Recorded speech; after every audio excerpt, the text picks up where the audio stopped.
Барлықтарыңызға қайырлы кеш. Бүгінгі Теслаға разборды сіздерге с нуля уровеньдарсыз түсіндіріп, үйретіп көрсетейін деп жатырмын. Жалпы бізде қараңыздар, жабылу бағасын алдымен сызып алайын. Дневка бойынша, иә. Бізде жабылу бағасы бар. Жабылу бағамыз пятница күнгі, жұма күнінің жабылу бағасы бізде 429-да 52 деген уровень болатын, иә.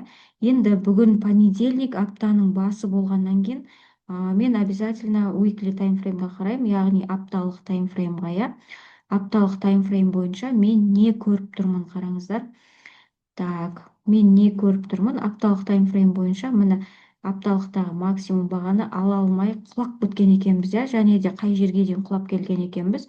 Мына жердегі минимум бағаға дейін біз бүгін осы жерге дейін құлап келген екенбіз, иә. Міне көріп тұрмыз ғой, минимум баға астына дейін барып келдік та, на уровне мына минимумнан біз жабылып қалған екенбіз. Енді мынаған енді анализ жасау үшін мен дистрибуционный свечкамыздың, то есть құлап келдік, иә, бағасы уже қараңыздар, 55-тен, иә, 455-тен 429-ға дейін құлап келдік. Апталықта средний дистрибуционный свечка деп санап алуға болады. То есть ортасын дистрибуционный свечка ретінде алып алуға болады. Так, енді мен бұның дәл ортасын тауып аламын. Бүгінгі примерно аламын. 42-де 35 деп тұр екен. Және де мен бұның несін іздеймін? Привязкасын іздеймін. 42-де 35. Мына жердегі экстрем баға 41 жақтарға. Так, онша келмейді екен, иә, онша келмейді екен. Значит, мынаның несін, привязкасын мен дневка бойынша іздеймін. 42 жақтарда, так, 42 жақтарда менде не бар екен, иә? Дневка бойынша 42 жақтарда менде мынандай макс баға бар екен, иә? Міне 42-де 79 деген баға екен. Максимум баға және де зеркалка. Так, енді қараңыздар, міне апталық таймфрейм бойынша мен қазір осы зеркалканың привязкасын тауып алдым, иә. Құрдан құр босқа мынандай дистрибуционный свечкалардың ортасын сызып алып зеркалка деп алмайсыздар. Оған привязка немесе максимум баға, немесе минимум баға, немесе геп болу керек, иә. Мынандай гептің максимум, гептің минимум деген сияқты гептар болу керек. Және де осы апта бойынша түсінігімізді қараңыздар. Дистрибуцияның табаны, ортасы және де төбесі болады, иә. Осы жерде мен бүгін дневка бойынша осы 42-79-ның үстінен жабылып закреп беретін болсам, мен барамын осының төбесіне дейін, иә. Міне 455-те 99 дневкамыз апталық бойынша зеркальный свечка, дистрибуционный свечканың қай бағасы? Енді дневка бойынша қараңыздар, менде бұл апталықтың уровеньдары, иә. Және де бұны бізде бүгін орындап бере салмайды сразу. Пятница күнгі жабылғандарды бүгін орындап бере салмайды. Енді қараңыздар, дневка бойынша мен көріп тұрмын, біз мына свечканың табанынан келіп шығып кеткен екенбіз, иә. Міне жабылып, астынан жауып қалғанбыз. Мына алдыңғы аптадан бері біз прошивать етіп жүрдік осы дистрибуционный свечкамызды, иә. Және де мына күні гептаун қылып лақтырдық та, мына минимум бағасынан құладық та, біз уже осы дистрибуционный свечкамыздың несінен, табанынан шығып кеткен екенбіз. 4 сағаттықты мына жерге привязка алмай тұрып, 4 сағаттықты бір қарап аламыз, иә. Так, 4 сағаттығымыз бірнеше доллар гепап болып лақтырған екен. Значит, дневкаға өтіп, привязканы қазір мен іздеп алатын болам, иә. Так, осы жерде дневка бойынша менде мына свечкамен жұмыс жасап тұрмыз деп алайын. Бүгін мен осы свечканы алдым. Бұның ортасын, төбесін бәрін алып алдым. Так, табаны менде бұның 420-да 0,0 болды. Және де бұның ортасына привязка менде мына дистрибуционный свечка. Енді қатты келмейді, но өте мықты. 436-да 0,0 деген зеркалка болды. Және де бұның төбесі менде болды. Так, 448-де 98 деген уровень екен, иә. Енді қараңыздар, не үшін бұның ортасы негізі 36, 35 жақтар, но мен 36 на 00 круглый цена ретінде алдым, иә. Потому что мына құлаған свечкамыздың табаны болып тұр, және бұның ортасы енді слишком ортасы болмаса да, мен үшін қанша өткен аптадан бері осы свечканың ортасы осы 36 да 00 деген уровень болып келді. Енді қараңыздар. Так, мына жерде, так, қазір 1 минут.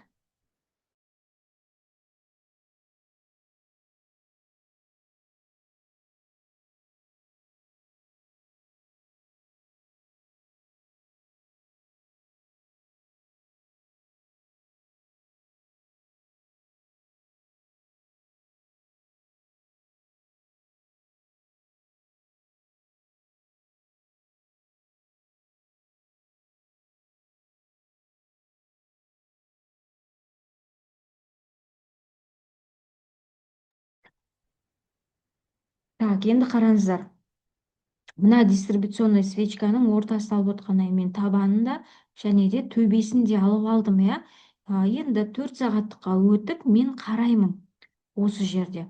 4 сағаттық таймфреймге өтіп, 4 сағаттың екі свечкасы осы ненің ортасында төмен түспей жүргенін көремін, иә. Так, мінекей. Мына жер менде 4 сағаттық таймфрейм, мына жерде менде дневка таймфрейм. Қазір түсіндіретін боламын сіздерге. Так. Өткен аптадан бері Тесла білесіздер, иә, бізде дневканың 4 сағаттың зеркалкаларымен әдемі жүріп беріп жүр. Так, енді қараңыздар. Мына жерде менде дневка, мына жерде 4 сағат. Енді қараңыздар, мен өтіп сызып алдым төбесін, ортасын және де төменгі жағын, иә. 42 деп отқанымыз жаңағы неме еді? Weekly, апталық таймфреймдағы зеркалканың ортасы және де оның төбесі 55-те 99 болған, иә. Енді мен дневкадағы өзіме жаңағы мықты уровеньдарды алып алдым. Енді 4 сағатқа өтіп мен қарадым, то что бүгін геп ап болып ашылған екенбіз. Бүгінгі гептің бағасы бізде свежий геп, алып аламыз обязательно. Так, ашылу бағасы бізде 41-де 47. Так, 42-ге жақын болғаннан кейін мен оны алмаймын. Арадағы мына гептің жабылу бағасын ғана аламын. 39-да 56 ретінде бүгінгі свежий геп деп, иә.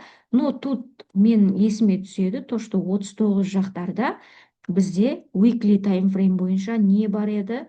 Макс баға болған өткендегі, мына макс баға. Және де бұның бағасы менде 40-та 40 деген уровень болған екен. Енді қараңыздар, 4 сағаттық таймфрейм бойынша маған қандай не келді басыма. Так, 40-та 40. Алғашқы свечкамыз не істеген? 4 сағат бойынша тағы да привязкалар іздеуім керек болады, иә. Мына жерде 36-дан құлап кетсек, 29-ға дейін баға құлап келеді. Но мынаның арасы өте үлкен ұзақ болғаннан кейін мен осы жерден мына дистрибуционный свечкамыздың ортасын алып алам. 32-де 93 деп, иә. Бұл дистрибуционный свечканың ортасы тоже зеркалка, иә. Міне. Так, мынаның зеркалкасы. Мынадан құласақ 36-тан 32 жақтарға бір келеміз, иә. 4 сағаттың свечкасы бойынша, иә. Және де бұның 32-де 93-тің несі біздегі зеркалканың привязкасы мына жердегі лоу баға. Енді қараңыздар, осы жерден құлап келсек 32-ге құлаймыз. Дальше құлап кететін болсақ 29 пятница күнгі жабылу бағамыз, иә. Және де одан ниже құлайтын болсақ 420 келеміз деп анализ жасалынған болатын. Но 420-ға енді мен қатты слишком күткен жоқпын. Потому что баға, жаңағы 440-та 40 апталық таймфреймдағы макс бағадан отказ алып тұр. Екінші свечкамыз осы жерден құлап кетсек 36-32-ге дейін 32-ге дейін құлап келсек, осы жерден поддержка алып өсіп кетуіміз мүмкін еді. Почему? Потому что 4 сағаттықтағы зеркалкаға келіп, осы жерден выше өсіп кететін болсақ, мына дневкадағы 36 мынау, иә, мына зеркалканың үстіне отыратын болсақ, обязательно 48-ге біз бүгін бару керек болғанбыз. Поддержканы қай жерден алу керек болғанбыз? Қысылып тұрдық, иә, қысылып тұрдық. Поэтому бізде лонгқа ТВХ 36.00 выше лонг, ниже шорт деген болатын, ниже шорт 32,93-ті естен алсақ, мына зеркалканы дальше мына жаққа дейін қарап отыруға болатын еді шортқа. Но бағамыз келді, туп тура мына зеркалкадан поддержка алып, дистрибуционный свечка мынаның ортасына қарай отырдық та, бүгін осының төбесіне бүгін әдемілеп келіп бердік, иә. Түсіндіңіздер ма бүгінгі анализдің сутін? То есть бүгінгі анализдің мағынасы осындай болды. Между зеркалками жүріп берді, және де қазір мен сіздерге отработкасын көрсетейін. Мына жерде менде 4 сағат, мына жерде менде 5-минутный таймфрейм. Так, 4 сағатты 2 минутқа ауыстырып алайын. Және де осы 42-ден қалай әдемілеп тұрып баға жүріп бергенін сіздерге қазір көрсетіп берейін. Және менің ашқан, кірген шыққан сделкамды көрсетейін сіздерге. Так, қараңыздар, мына жерде менде 2 минуттық таймфрейм, мына жерде менде 5 минуттық таймфрейм. Так, енді 5 минут маркет ашылды. 36-да 00 выше лонг, ниже шорт деп отырдым, иә. Баға осы жерден құлап келіп, осыны алсақ выше лонг дедім. Но баға 40, жаңағы 40 жақтардан ашылайын деп тұрды ғой. Но по-любому ол құлап келу керек еді. 42-нің үстіне енді 36, 42 жаңағы үстіне сразу отырып кетсек, 42,79, иә, апталық таймфреймнің. Но ары қарай 48-55-терге дейін бару керек еді. Но ол апталық таймфрейм болғаннан кейін бастапқыда ол сразу барып былай отыра салмайды, иә, тем более 2 минуттық таймфрейммен. Қараңыздар, 2 минуттық таймфрейм. Мен енді қалай кірдім сделкаға? Біз бүгін лайфта отырдық студенттермен, және де студенттердің барлығы біз осы 42 жақтардан кіргіздік. Кейбіреу 42-ден кірді осы жерден, кейбіреу 40-тан кіргізді, иә. Кіргізген жерлеріне байланысты. Және де келіп осы жерде 6 доллар движение ұстағандар бар, 5 доллар движение ұстағандар бар, 3 доллар движениемен қанағат деп шығып кеткендер бар. Но менің бүгінгі кірген сделкам, өзім мен бүгін кешкіріп қалдым. Почему-то осы жерден қараңыздар, 42,79 апталықтағы зеркалка, иә, біздегі апталықтағы зеркалка, үстіне бір барып келдік та астынан денеміз тарып жауып қалдық. 2 минуттың екінші свечкасы бізде мына жерден люфт тастады, дальше уже 32 4 сағаттағы жаңағы зеркалкаға дейін әдемілеп құлап келді, иә, 2-ақ свечкамен. Осы жерде мен кірдім, мына 40-тың астына құлап бара жатқан кезде мен примерно кіргізген жерім мынау болды. Почему? Потому что мен мына люфтті көріп кірсем де дистрибуционно құлап жатты ғой. Поэтому мені спредпен әлде қайда ниже қылып кіргізіп жібердім. Поэтому мен мына жерлерден кірдім. Шыққан жерім где-то осы жерлер болды. 2-3 штукпен кірген кезде мен примерно осы жерлерден жаптым, мына жасыл свечка жақтардан. Мынаған барып келдім да, мынау жасыл свечка бүйтіп көтеріліп жатқан кезде жаптым. Потому что мен уже ойладым, так, 36:00 жаңағы дневкада алып отқан зеркалкамыз, иә, соның үстіне қарай закреп берсек, сразу 40-қа 42-ге дейін өсіп кетеміз деп ойлағаннан кейін осы жерде не істедім, мен сделкамды жауып ала салдым. Потом не істедім, 5 минутқа қарап отырдым, және де 10 минут 15 минутқа қарап отырдым. Баға келді, жаңағы 2 минуттық таймфрейм бойынша 36-ны прошивать еттік, иә. Міне қараңыздар, қаншама свечка астында жүріп қалды. Но тем не менее 5-минутканы қарасақ, мына жерде қарасақ 36 жаңағы дневкадағы зеркалка, иә, осыны алсақ 29, 29 алсақ 420-ға дейін негізі құлап кетуіміз керек еді. 2 минуттық таймфреймді қарасақ, бізді алдап жатыр, астынан как будто кеткісі келіп жатыр, бір барып келеді, қайттан кеткісі келеді деген сияқты. 5-минутканы қарасақ, әдемі келді, астынан ложный пробой 2 свечами, міне, иә. Бір свечка, 2 свечка, және де үшінші, 4-ші свечкалар, 5-ші свечкалар не істеді? Просто фитильмен прошивать етті. Осы жерде мен лонгқа кірдім.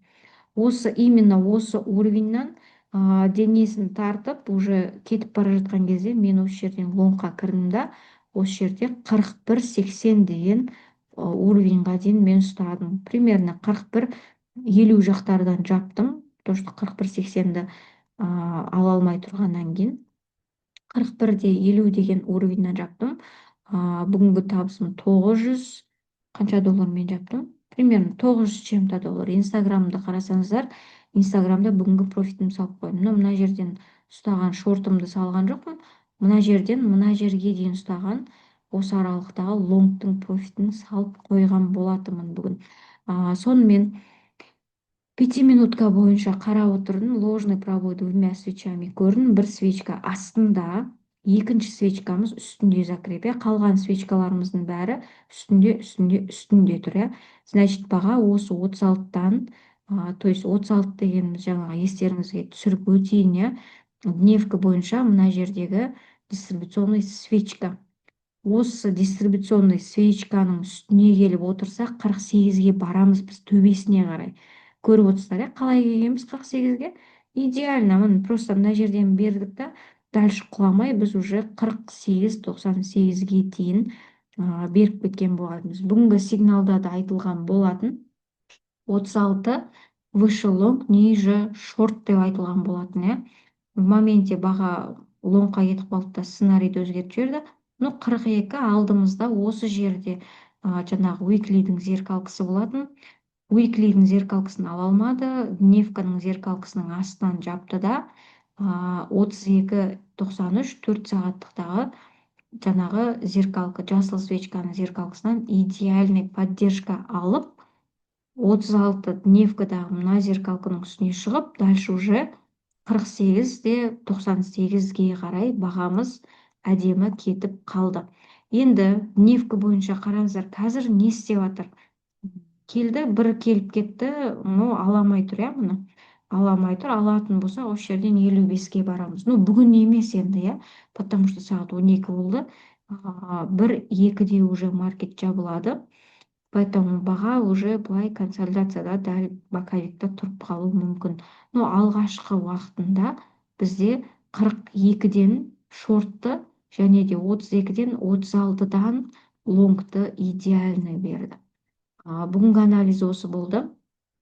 Сіздерге анализім ұнаған болса, лайк басып, комментарий жазып, обязательно подписаться етіп кетіңіздер, және де бүгінгі анализбен достарыңызбен бөлісіп отырсаңыздар болады, ссылканы таратып. Және де келесіде қандай разбор түсірейін, сол жаңағы сұрақтарыңызды комментарийға жазып кетіңіздер. Обязательно сіздердің сұрақтарыңызбен жұмыс жасайтын болам. Және де опросник ұйымдастыратын болам.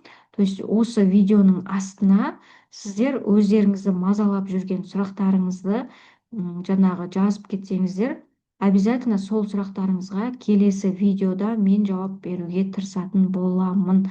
Жаңағы разбор вопросов деген видео жасайтын боламын. Обязательно өздеріңізді мазалап жүрген сұрақтарыңызды жазып кетсеңіздер болады. Барлықтарыңыз сау болыңыздар. Каналға тіркеліп лайк басуды ұмытпаңыздар.